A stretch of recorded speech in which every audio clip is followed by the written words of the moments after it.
It's been burned, waved, stitched, tattooed, landed on the moon, and somehow turned into a beach towel. But before it became one of the most recognizable symbols on Earth, it was just an idea. A rough sketch drawn during a revolution, when a group of colonies decided they were done taking orders from a king across the sea. And somewhere between the gunpowder, tea, and stubborn dreams of freedom, the American flag was born. Tonight, we'll unfold its story. One star, one stripe, one sleepy revolution at a time. Before there was a United States of America, there were 13 colonies, each with their own flag, their own pride, and their own very strong opinions about taxes. It was the mid-1770s, and the air along the eastern seaboard buzzed with the electricity of rebellion. There were pamphlets, protests, and the occasional musket shot. But there was no single banner, no shared symbol to unite this messy band of revolutionaries.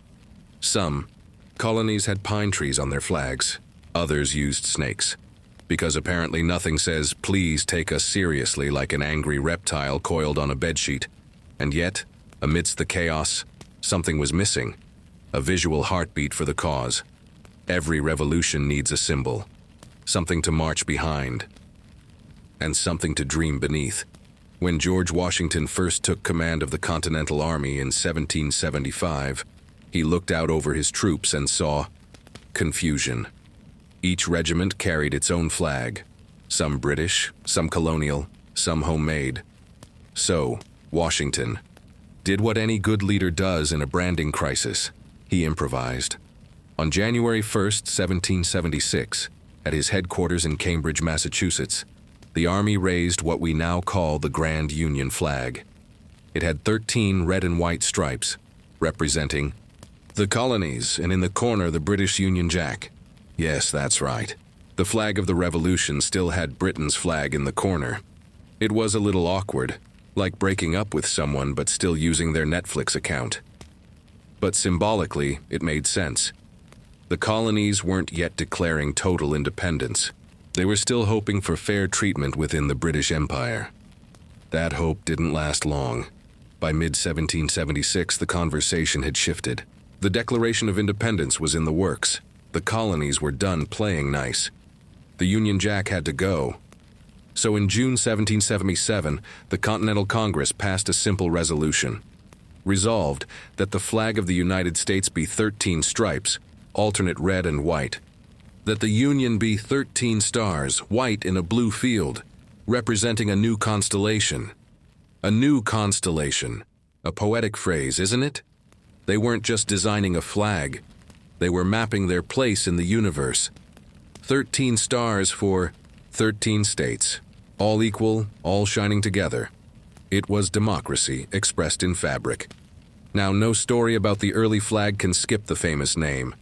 Betsy Ross, the woman said to have sewn the first stars and stripes in her Philadelphia upholstery shop. The legend goes that George Washington himself brought her the design.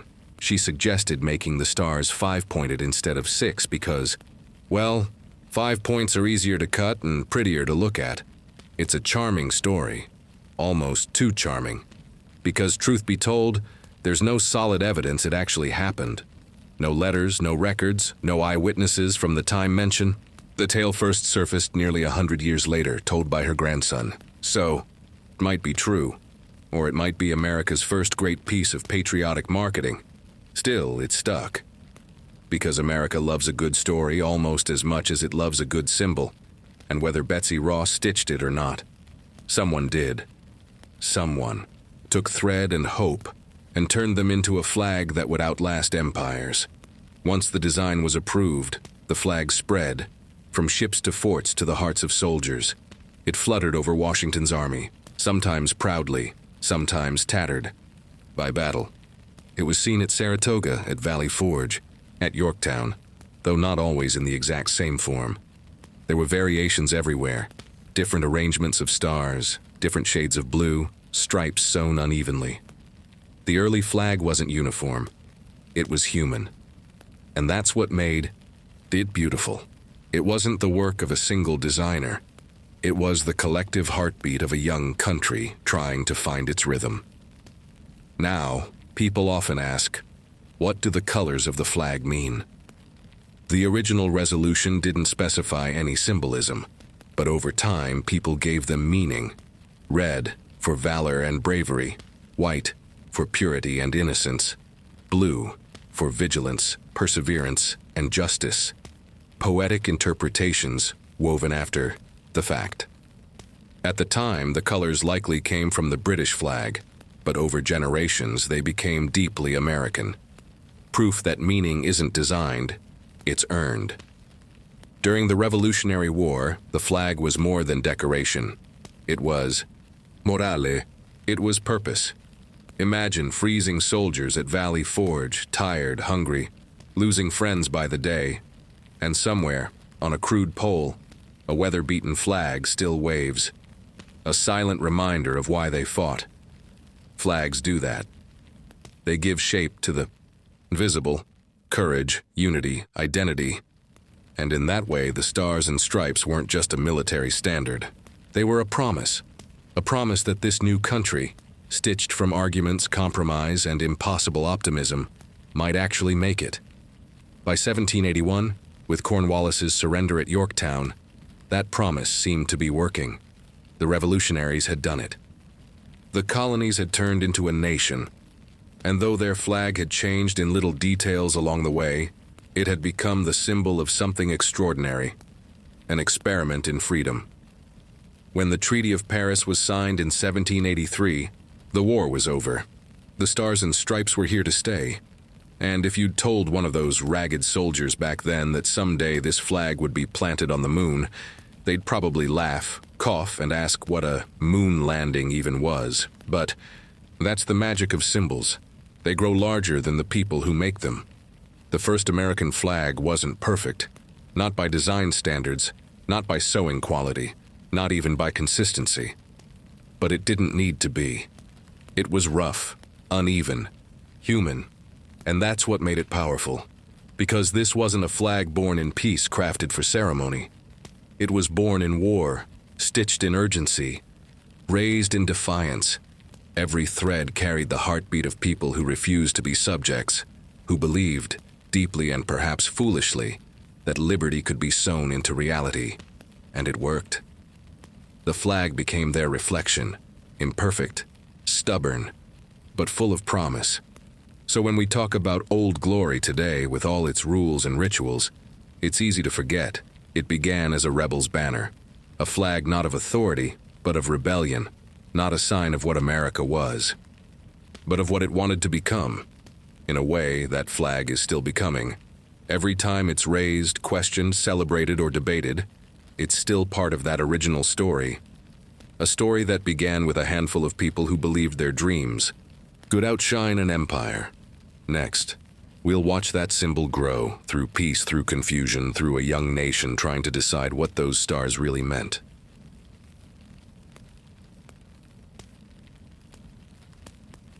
When the cannons finally fell silent and the Treaty of Paris was signed in 1783, America was officially a country. Or at least, that's what the paperwork said. In reality, it was more like a group project where everyone had a slightly different vision of what finished looked like. There was no clear capital, no strong central government, no real money. And even the flag, the proud banner of victory, didn't exactly have a standardized design. The Stars and Stripes fluttered above ships, forts, and government buildings, but not one of them looked exactly the same. Some had the stars arranged in a circle, some in rows, others scattered like confetti. The colors varied too, sometimes a deep crimson, sometimes a pinkish red that looked like it had gone through one too many rainstorms. In those early years, the young nation was trying to define itself, and the flag was doing the same. It was a visual metaphor for America itself, recognizable, yes, but still figuring out who it wanted to be. The flag appeared everywhere from taverns to courthouses. Painters started adding it into patriotic art. Ship captains raised it over merchant vessels, and ordinary citizens hung makeshift versions from their windows. Each one a little different, each one proudly imperfect.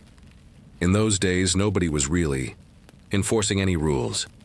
Congress had passed the original flag resolution in 1777, but it was vague. No mention of how the stars should be arranged, how the proportions should look, or what shade of blue was the right blue. It was basically the DIY era of American symbolism. And yet, despite all that, the flag began to stick in the national imagination. It was the one thing everyone could agree on. Well, mostly. As the years went on, something wonderful and confusing happened. The United States started growing. New states were joining the Union: Vermont, Kentucky, Tennessee, and with each addition came a new question. How do you update a flag that's supposed to represent unity? It sounds simple now. Add a star for every state. But back then, it was a legitimate design crisis. People debated whether to add new stripes too. After all, if each colony got a stripe, shouldn't each new state? By 1794, Congress made a decision. The flag would now have 15 stripes and 15 stars, one for each state in the Union. It was a well-meaning idea, and also a logistical nightmare. 15 stripes made the flag look a little crowded, like a patriotic zebra with a geometry problem. But at the time, it felt right. America was expanding, ambitious, and proud of it. Those 15-star, 15-stripe flags were the ones that would fly during the early 1800s. One in particular, massive, beautifully sewn, would hang over Fort McHenry during the War of 1812 and become famous for reasons we'll get to soon. But back in the 1790s, the flag's role wasn't just military or political. It was emotional. It represented the fragile hope of a country trying to hold itself together. People had fought for this flag. They'd watched friends die under it. To see it raised over a courthouse or a school was to see proof that the dream had survived. Of course, not everyone was sentimental about it. Some early Americans saw the flag as a bit of unnecessary decoration. The years after independence, many people still saw themselves first as Virginians, or New Yorkers, or Pennsylvanians. Americans second. The national flag was an idea still warming up. But ideas have a way of sticking around. The more people saw the stars and stripes, the more it began to mean something. Something bigger than the paper government in Philadelphia or the squabbles of politicians. And for those living far from the bustling cities, frontier settlers carving homes out of wilderness, the flag became a reminder that somewhere out there, a country existed that they belonged to. You could say that in these early decades, the American flag was doing what America itself was doing, trying to figure out its identity without losing its original purpose. It had been born in rebellion, but now it had to represent stability. It's an awkward teenage phase every nation goes through, trying to look dignified while still tripping over its own feet. The 1790s were also when the flag began to appear in more artistic and symbolic contexts. It was used in political cartoons, printed on coins, and incorporated into celebrations. In 1792, when George Washington visited towns as president, citizens would wave flags to greet him. It wasn't just about loyalty to Washington, it was about belonging to something that felt permanent for the first time. But even then, not everyone agreed on what the flag should look like. Some designs had the stars arranged in circles to show equality among the states. Others used rows to suggest order and progress. There were flags with stars shaped like bursts of light, others that looked more like polite snowflakes. If you were alive in 1800 and traveling across the country, you might see half a dozen different versions of the American flag, each slightly unique, like a regional accent in fabric form. And that's kind of wonderful, isn't it? Before mass production, before strict codes of conduct, the flag was alive, changing, personal, handmade. Every seamstress, every ship captain, every militia leader added their own touch. It was less a standardized emblem and more a conversation, an evolving piece of folk art shared by a nation that still hadn't figured out how to spell United States without arguing over it. The early presidents, Washington, Adams, Jefferson, rarely talked about the flag directly. It wasn't yet the sacred object it would later become, but they all understood what it represented. It was the visible promise that this experiment in democracy might actually last longer than a generation. When Jefferson completed the Louisiana Purchase in 1803, the flag suddenly had to represent a country twice the size it had been. That meant more states to come, more stars to sew, and more room for the imagination. It's funny. Each time America grew, so did its flag, but never quite in sync. Sometimes the flag lagged behind the geography, waiting for Congress to decide on a new pattern. It was like trying to keep your wardrobe updated while your body kept growing. But that delay, that imperfection, is part of the charm. The flag was never a static image. It was a living document of the country's expansion. By 1812, when war once again loomed, this time with the old enemy Britain, the flag had matured into something recognizable, something emotionally powerful. Soldiers fought under it with pride. Families sewed them for sons heading to battle. Ships carried it across oceans, and foreign nations began to recognize it as the symbol of this strange, young democracy across the sea. The American flag had gone, from an improvised banner of rebellion to an official, if slightly inconsistent emblem of nationhood. It had traveled from Boston Harbor to Kentucky farmlands, from dusty congressional halls to the open decks of naval ships. It was now both a unifying emblem and a marketing success story, a logo for an idea that people were still learning how to live with, and perhaps most importantly, it had begun to mean something emotional. When people saw it, they didn't just think of laws or leaders. They thought of home, they thought of sacrifice, they thought of hope. That's how symbols grow. Not by decree, not by design, but by use. In those early decades, the flag was not yet holy, but it was loved. Not perfect, but deeply human. And as the young republic grew, awkwardly, imperfectly, it carried its banner forward. A few years later, it would face the test of fire once more, at Fort McHenry, under a storm of British rockets. And out of that, chaos, a song would be born. A song that would give the flag its name and its legend. But before we get there, let's pause to imagine those early Americans, living in a country still inventing itself. No anthem, no pledge, no monuments, just a rough piece of cloth stitched by ordinary hands, fluttering above a nation still learning to breathe. A flag without a fixed pattern, but with a steady pulse. A country without all the answers, but with one undeniable truth, that the dream, whatever it looked like, was still alive.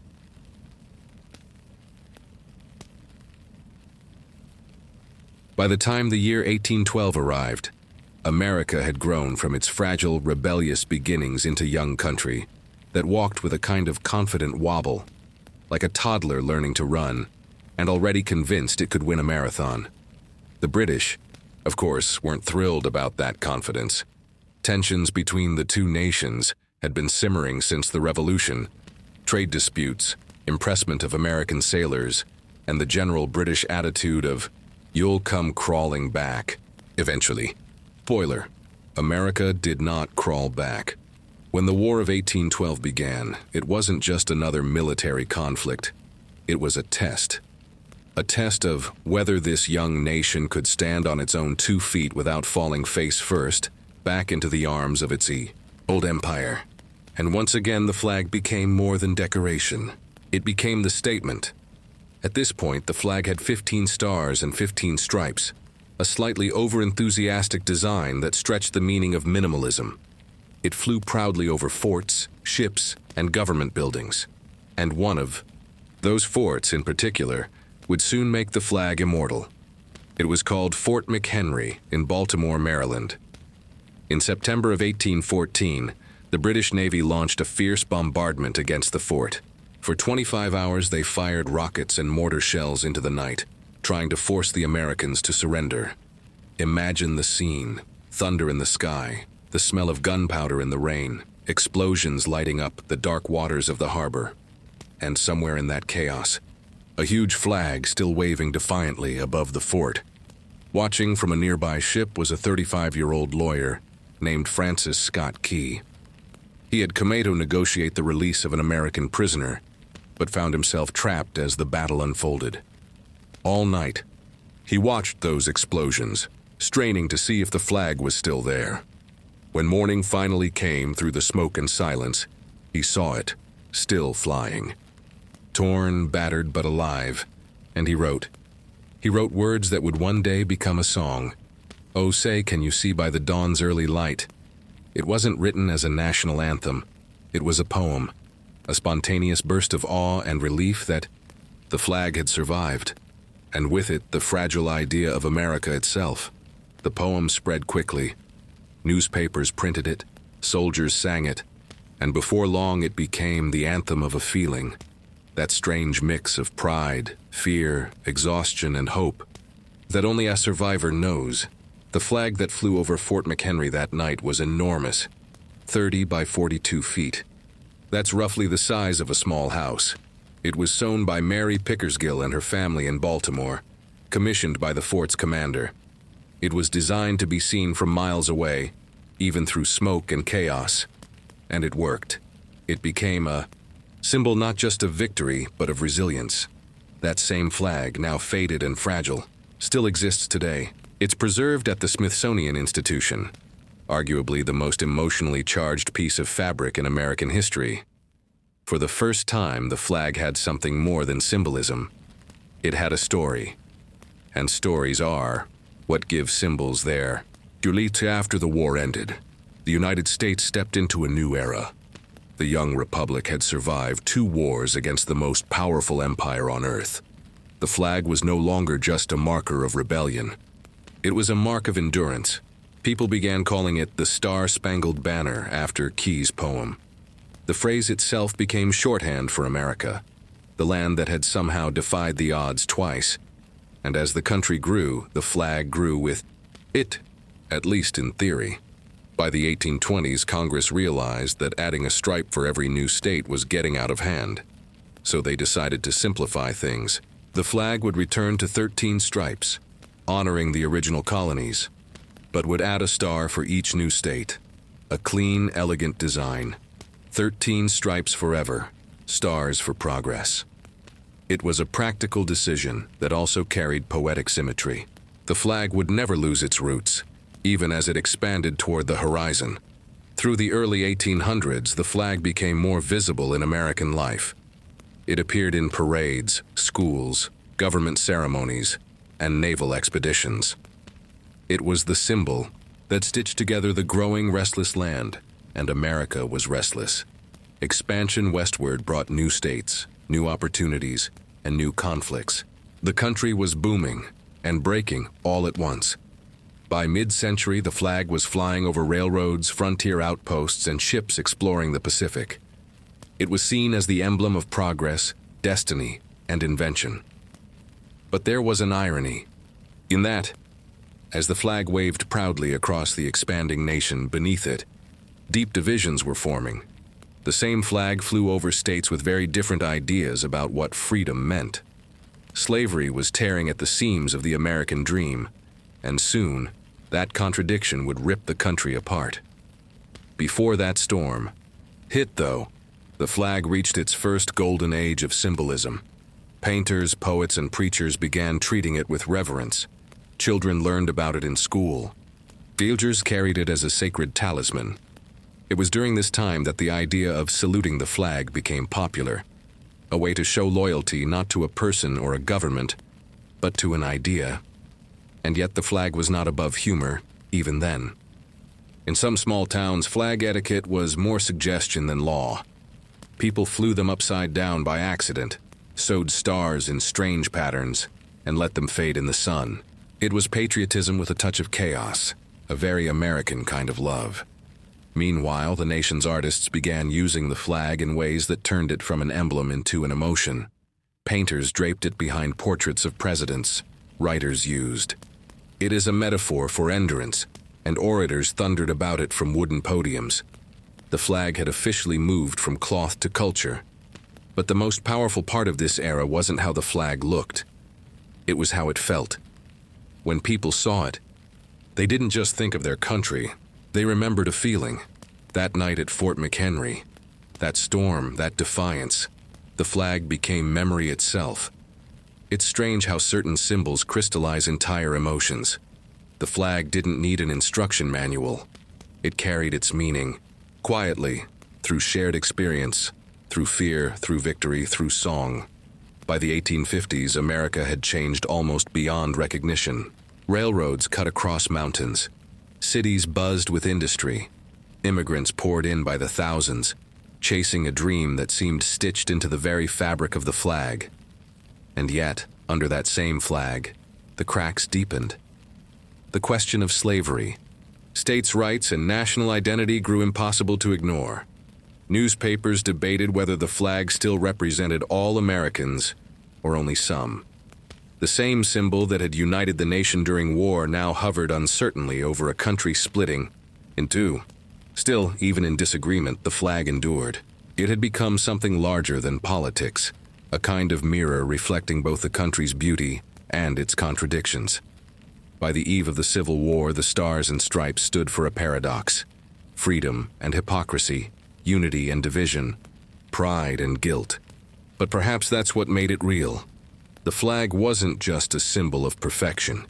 It was a symbol of striving, the constant, restless attempt to live up to its own promise. And in that way, it was the truest emblem of America possible. In just a few decades, it had traveled from a battlefield in Baltimore to the hearts of millions. It had inspired a song, a feeling, a mythology.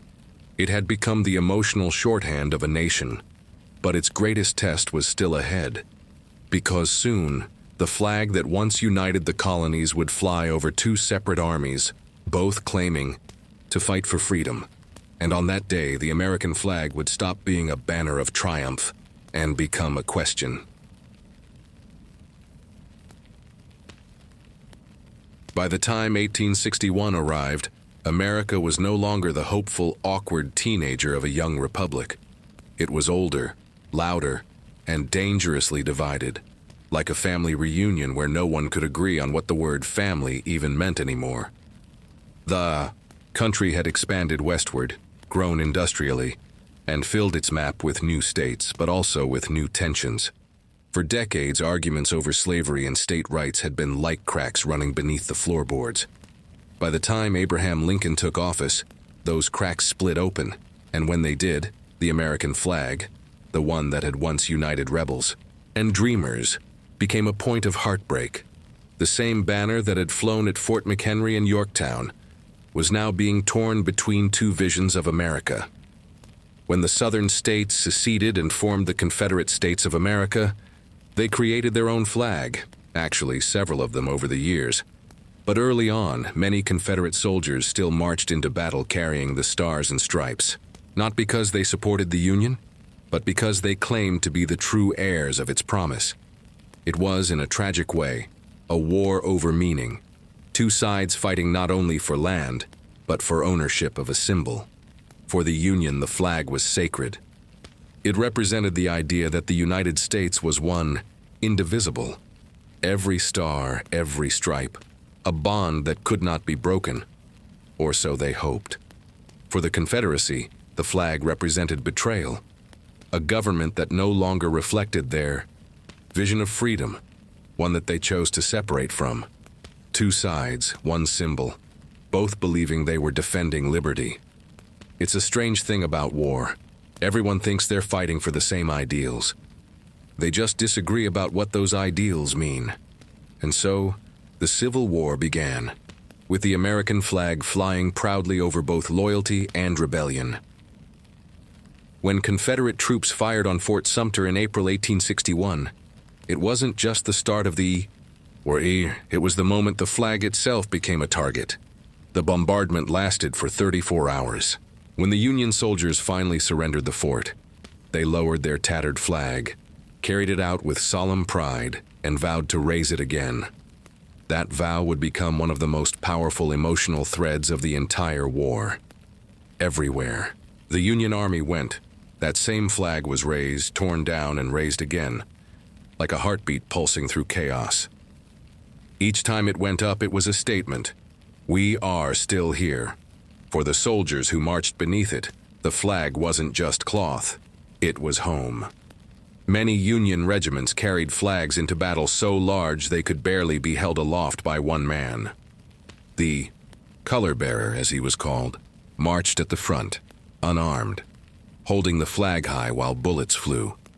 It was an act of pure courage and symbolism. If the flag fell, others dropped their rifles to pick it up. The sight of the stars and stripes waving through the smoke reminded soldiers what they were fighting for. In those moments, the flag was both shield and spirit. And when battles ended, flags became sacred relics. Soldiers risked their lives to save them from capture. Torn fragments were sewn into keepsakes or sent home to families as tokens of endurance. It's strange how something so simple, fabric, thread, color, can carry so much emotional gravity. But it can, because meaning once shared is indestructible. Even President Lincoln felt that deeply.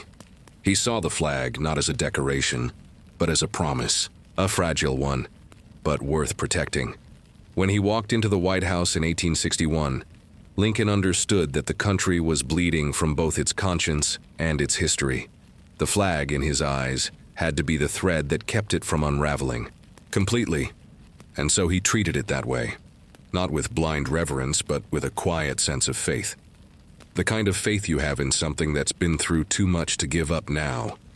He knew that if the flag survived the war, so might the Union. But survival came at an unbearable cost. Across countless battlefields, Gettysburg, Antietam, Shiloh, the flag rose and fell among seas of smoke and blood. Soldiers watched friends die beneath it, and still they carried it forward. Sometimes, when darkness fell and the gunfire finally stopped, the only thing visible on the horizon was a flicker of moonlight catching on a flag half shredded by bullets. A small, stubborn light in a world gone mad. And that image, that persistence, would become one of the most hauntingly beautiful parts of American history. Because while armies clashed over politics and power, the flag became something quieter, a symbol of endurance, of the human spirit refusing to disappear. When the war finally ended in 1865, and the Union flag flew once again over Richmond, it was more than a military victory. It was the flag reclaiming its meaning, but that meaning had changed.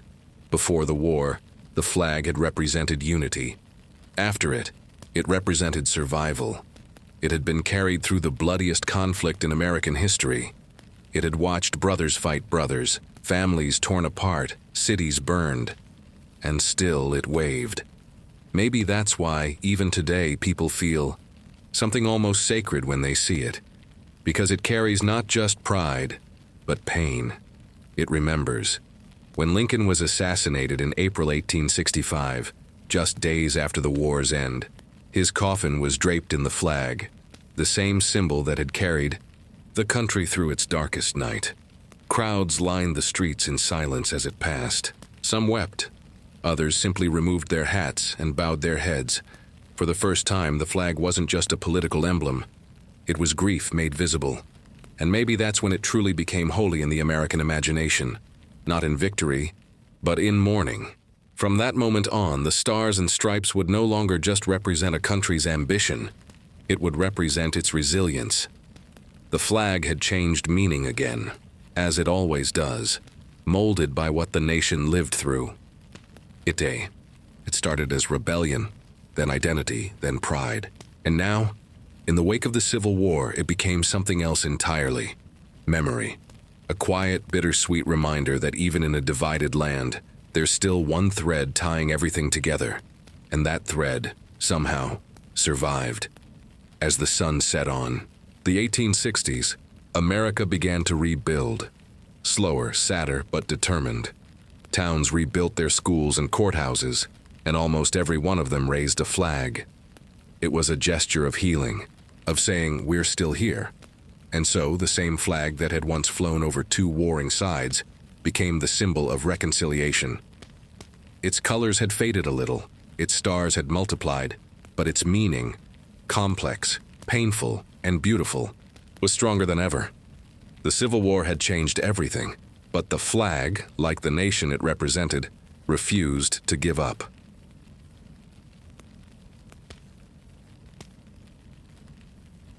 When the guns finally went quiet and the smoke drifted away, America stood blinking in the silence, exhausted, scarred, but alive. The war was over. the Union was preserved, and the stars and stripes somehow still fluttered over a country that wasn't quite sure who it was anymore. Reconstruction began. Towns rebuilt their courthouses, churches, and schools. Railroads stretched like metallic veins across the continent, carrying people, hope, and occasionally, cows that didn't particularly enjoy the journey.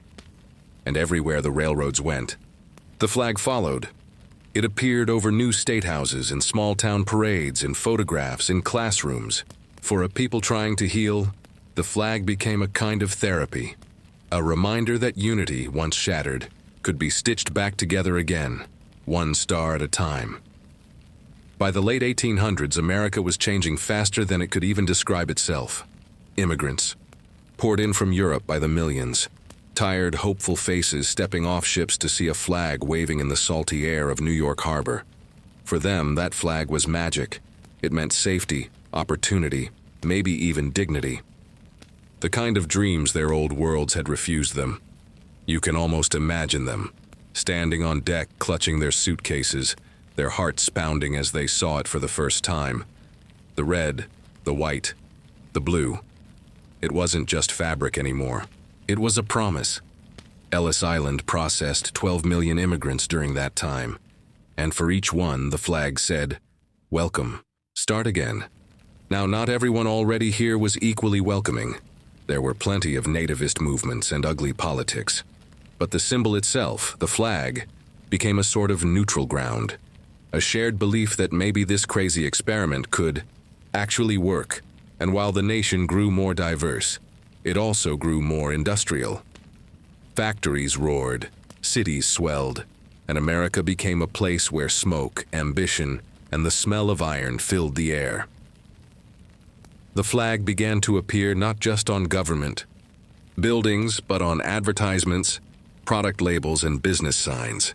Became a brand, the brand of America itself. It's funny when you think about it. The same flag that once inspired soldiers on battlefields was now inspiring customers to buy soap. In a way, it was proof of evolution, from survival to prosperity. The country that had nearly destroyed itself was now trying to outbuild the world. Railroads spanned from coast to coast. Telephones whispered across states. Light bulbs replaced candles. And the flag watched over it all as if amused by this new era of progress. It waved from the top of new skyscrapers, fluttered over factories, and appeared in endless parades celebrating industry and invention. And then there was the Centennial Exposition of 1876 in Philadelphia, the grand, glittering celebration of 100 years of independence. It was basically America's giant "We Made It." Party visitors came from all over the world to marvel at the new inventions, the telephone, the typewriter, even the first root beer. And at the center of it all, draped from every arch and tower, was the American flag. To walk through that fair was to walk through a declaration that the United States wasn't just surviving anymore, it was thriving. Still, not everyone was thrilled about how nationalism began to take root. Patriotism, like whiskey, can be wonderful in moderation and dangerous in excess.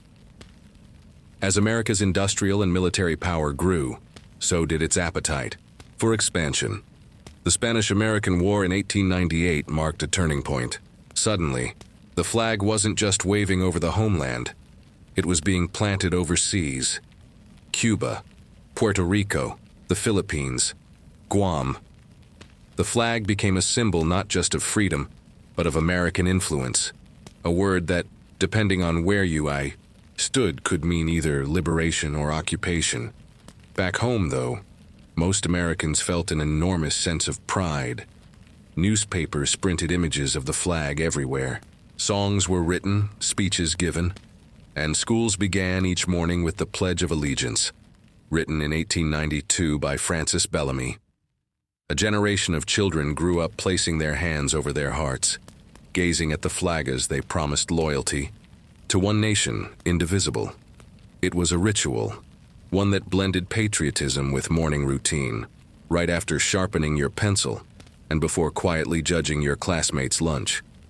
The flag was everywhere now, and in that ubiquity, it became not just a national symbol but a personal one. People saluted it, painted it, wore it, and even sang to it. The national anthem, the Star-Spangled Banner, written decades earlier by Francis Scott Key, gained new life, especially after the Navy adopted it officially in 1889. And by the early 1900s, it was practically America's unofficial theme song, long before it became official in 1931. But beyond the parades and pageantry, the flag carried deeper undertones. For the veterans of the Civil War, now old, gray, and quietly fading, seeing that same flag flying high again was a bittersweet comfort. They had known it as something fragile, bloody, precious. To them, it wasn't just a national emblem. It was a ghost of their youth stitched together from memory and loss. To newer generations, though, the flag meant confidence, industry, the future. It's fascinating how the same symbol can mean nostalgia to one group and ambition to another. The flag had become elastic, stretching to hold all those meanings at once. It could hang over a battlefield or a baseball game, over a courthouse or a county fair, and still feel right at home. In a way, that's the genius of it. The flag didn't need to be redefined. It absorbed whatever emotion the nation projected onto it. Love, grief, pride, hope. All of it fluttered in the wind together. By the dawn of the 20th century, the United States was no longer the modest experiment it once was. It was a rising power, brash, energetic, and occasionally overconfident. And the flag, once a quiet symbol of unity, had become a roaring declaration of identity. It waved from ships that circled the globe, from factories that powered the new world, and from schools that promised opportunity. To many Americans, the sight of it now meant not only freedom, but possibility. The chance to become whoever you wanted to be, in a land that was constantly reinventing itself. The flag had evolved again. No longer the thread stitching together a wounded country. It was now the face of a nation that was building, expanding, dreaming. It was the symbol of a people who believed, perhaps naively, perhaps beautifully, that the best was still to come. And as the 20th century dawned, they would carry that belief and that flag into an age of invention, upheaval, and transformation, unlike anything the world had ever seen.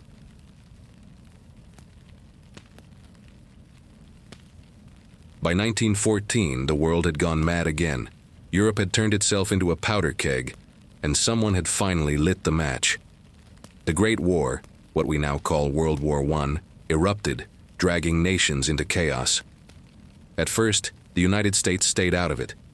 Across the Atlantic, the flag waved quietly, watching from a safe distance, while Americans debated whether this was their fight. But neutrality has a short shelf life in a global crisis.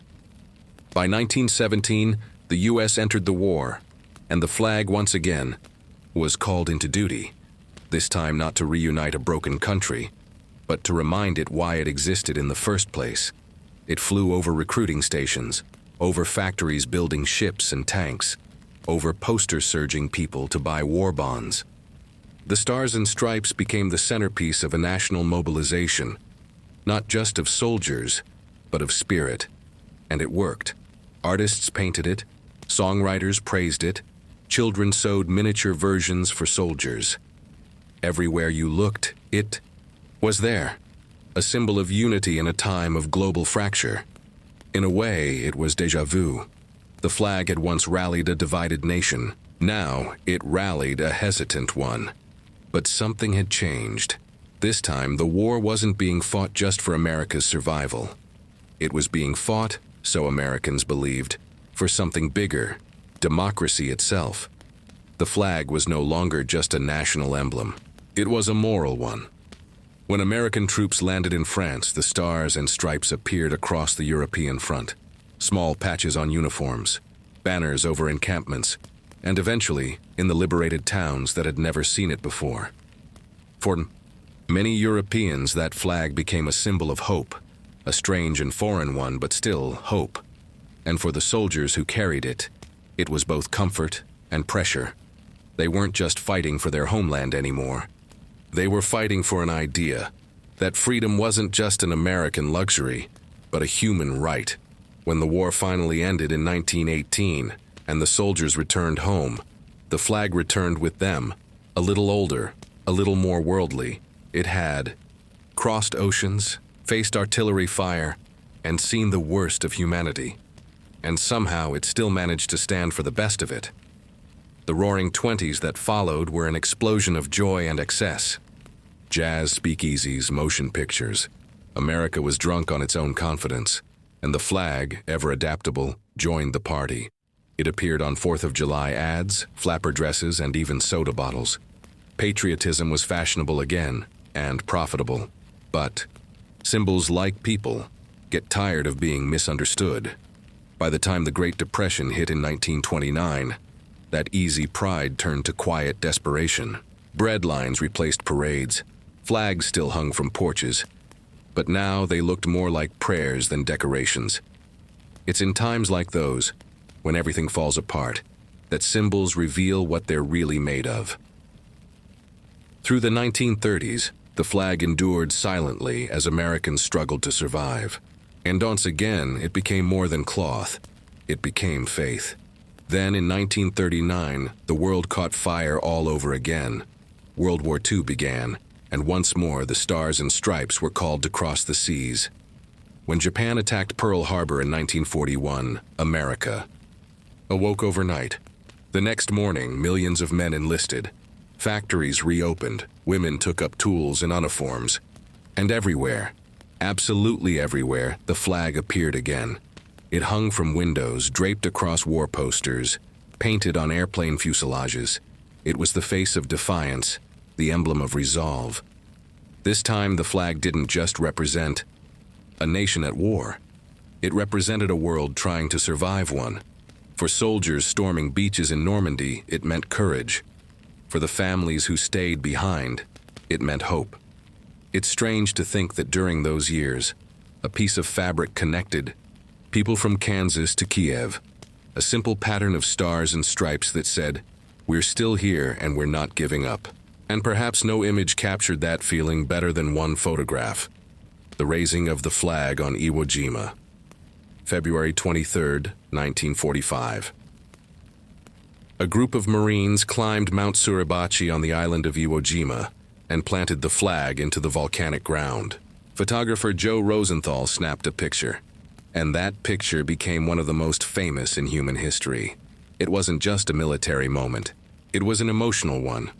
In that single frame, 6 men straining together to lift a flag in the wind, the entire story of America seemed to live and breathe: unity, sacrifice, hope. The image won a Pulitzer Prize, inspired war bond drives, and was immortalized in bronze at the Marine Corps Memorial in Washington, D.C. For millions, it symbolized victory. For others, the cost of it. When the war ended that same year, the flag flew high again, across Europe, across Asia, and across the decks of ships returning home. The world was exhausted, battered, and rebuilding. But everywhere, that same banner waved. The flag had changed meaning yet again. Once it had represented rebellion, then unity, then survival. Now it stood for leadership, not just of a country, but of an idea. Freedom, democracy, hope in the face of destruction. When the soldiers came home, they brought the flag with them, not just physically, but in their hearts. It appeared in small towns, over parades, at funerals, and at baseball games. It was the silent witness of joy and grief, laughter and loss. Because that's what the flag had always been. Not just a symbol of victory, but of the cost it took to achieve it. As the 1940s closed, America stood taller than ever before. Its flag now represented more than a country. It represented a vision, imperfect but powerful, of what humanity could strive to be.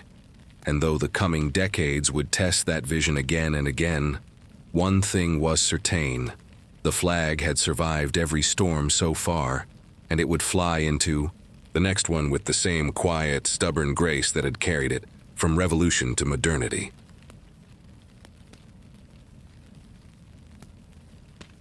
The war was over. The soldiers had come home, and for a brief, glittering moment, America stood at the very top of the world, Factories buzzed, suburbs bloomed, radios hummed with swing music and static optimism. The Stars and Stripes waved proudly over drive-in theaters, baseball games, and rows of brand new houses that all somehow looked exactly the same. For many Americans, the flag now meant peace, prosperity, the reward after years of chaos. But history rarely lets anyone rest for long. In 1947, the world split again, not into open war this time, but into something colder, quieter, and much more complicated. The Cold War had begun. Two superpowers, the United States and the Soviet Union, stared each other down across the globe, each claiming to represent freedom, justice, and the future. And once again, the flag took center stage, this time not as a battle standard, but as a brand. Everywhere America went, the flag went too. It waved in foreign embassies, television broadcasts, and Olympic stadiums. It appeared in propaganda films, on postage stamps, and behind podiums where politicians promised to defend liberty at any cost. The Stars and Stripes became a kind of shorthand, a logo for democracy itself. At least that was the idea. But underneath the patriotic glow, something uneasy stirred. While the flag represented freedom abroad, many Americans at home were still fighting to experience that freedom for real. Segregation, injustice, inequality. For millions of Black Americans, the flag that claimed to stand for liberty often felt like a broken promise. And yet, they carried it too. During the civil rights movement of the 1950s and 60s, marchers held the flag high as they faced police dogs, fire hoses, and hate. They didn't burn it or abandon it. They claimed it. It was a quiet, defiant message. We believe in this symbol. We just want it to believe in us too. When Martin Luther King Jr. stood on the steps of the Lincoln Memorial in 1963, delivering his dream to a sea of faces, that same flag rippled in the background. The same one Lincoln himself had fought to preserve a century earlier. It was a reminder that history isn't a straight line. It's a spiral. The flag kept coming back, carrying new meanings, new voices, new dreams. And while the country wrestled with itself, it also reached for the stars. Literally, the space race became the Cold War's most surreal theater, a cosmic competition between superpowers, fought not with bullets but with rockets. In 1961, when President John F. Kennedy declared that America would land a man on the moon before the decade was out, the flag suddenly had a new mission: to fly somewhere no flag had ever flown before. It's almost poetic. After centuries of war, expansion, and struggle, the American flag's next great frontier wasn't a battlefield. It was the sky. And while astronauts trained and scientists calculated, the flag remained a constant backdrop, painted on spacecraft, stitched onto suits, fluttering proudly in television broadcasts. It was both an emblem of national pride and a symbol of human possibility. Meanwhile, back on Earth, the 1960s were anything but calm. The Vietnam War tore through the decade like a fever. Once again, the flag found itself in the middle of conflict. But this time, the lines weren't between countries. They were between generations. For some, the flag symbolized duty, sacrifice, and the defense of democracy overseas. For others, it symbolized blind nationalism, a government out of control, and a war that made no moral sense. It's hard to imagine now, but in those years, the flag appeared on both sides of the protests, on soldiers' helmets and on the jackets of the people marching against the war. It was a nation arguing with itself through the same symbol. And yet, that's the strange genius of the flag. It could absorb all of it: the love, the anger, the grief, the rebellion. Even when it was burned, it was noticed. Even when it was worn, it was remembered. By the late 1960s, America had seen assassinations, riots, protests, and heartbreak. But amid all that chaos, the flag was still there. Tattered maybe, but unyielding. And then, in 1969, something extraordinary happened. On July 20th, the entire world looked up and saw it, a small windless American flag, standing in the dust of another world. Buzz Aldrin and Neil Armstrong had done it. They planted the flag on the surface of the moon, not to claim it as American territory, but as a human achievement. And yet there it was, the stars and stripes, fluttering in no wind at all, shining under a foreign sun. It was a strange, almost mystical image. The same flag that had once waved over battlefields now stood in silence, surrounded by infinite black sky. In that moment, it no longer belonged just to one country. It belonged to everyone who'd ever dared to dream.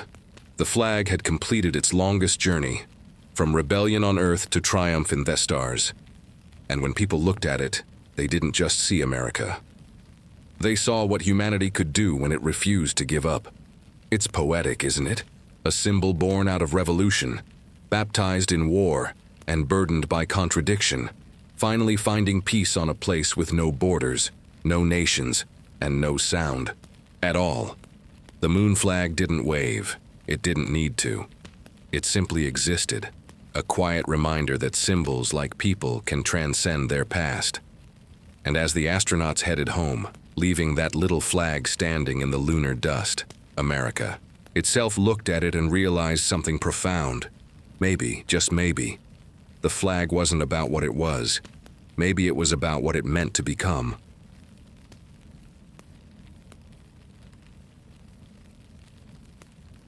The moon landing should have been the perfect ending, a final cinematic chapter in the story of a flag that had traveled from revolution to the stars. But history, as always, kept going. The 1970s arrived like a hangover after a long, loud party.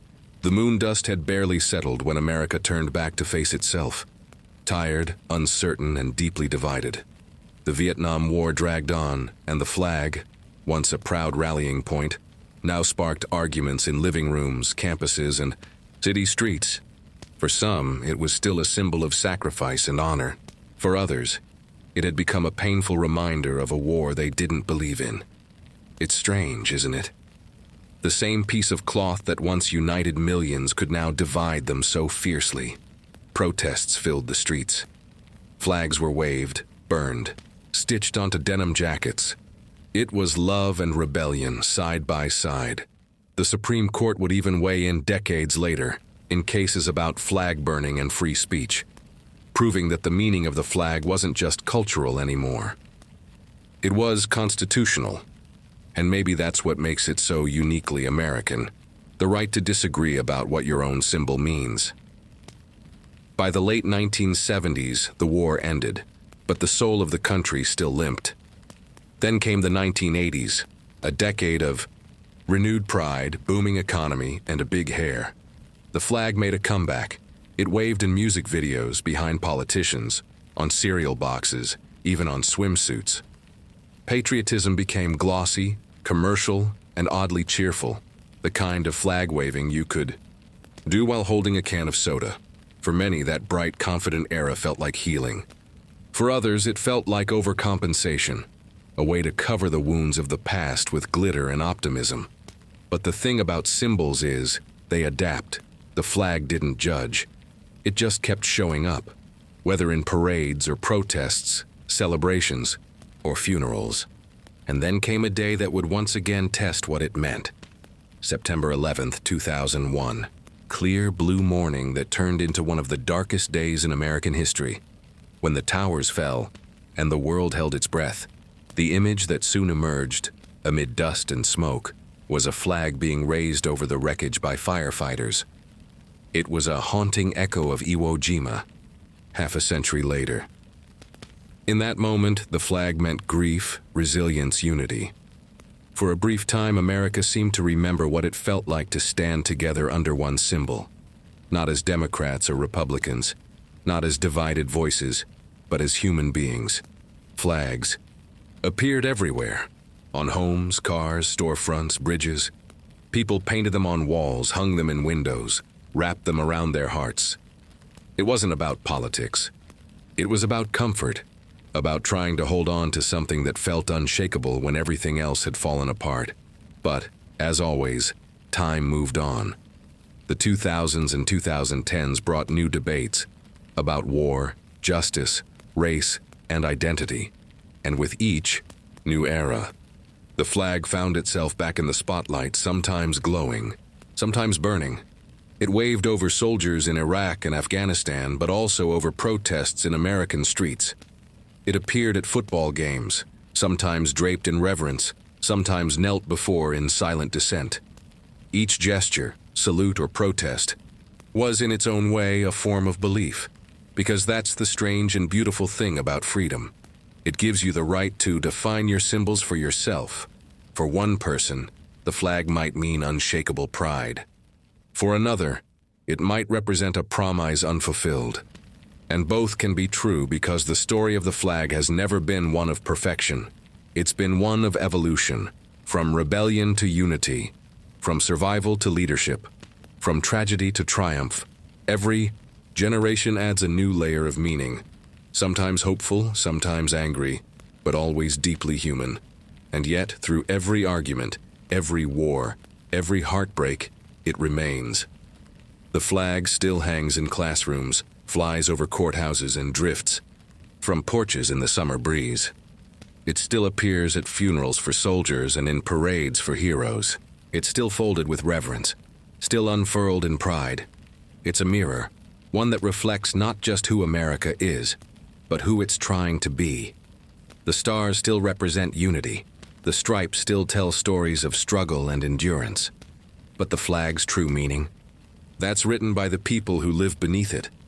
It's written in kindness, in protest, in service, in art, in laughter, in loss, in trying again and again to make the country live up to its own ideals. And maybe that's the quiet magic of it, that after centuries of change, of wars and wounds and wonders, the flag is still a question as much as it is an answer. What does it mean? Whatever America needs it to mean, today, tomorrow, and beyond. And if you look closely, you'll notice something about how it moves. The flag doesn't stay still. It ripples, it bends, it shifts, just like the nation it represents. Maybe that's the point, because freedom, like fabric, was never meant to be rigid. It was meant to breathe. And somewhere high above in the silent dust of the moon, that same little flag from 1969 still stands, unchanged, untouched, waiting. A reminder that even the simplest symbols can carry an entire civilization's heart. So, as you drift off to sleep tonight, maybe picture that. A flag standing quietly under a black sky, far from wars, far from noise. Not waving in wind, not torn by conflict, just there, still, proud, eternal. And maybe, in that silence, you'll hear what it's been whispering all along. We're still here, we're still trying, we're still free.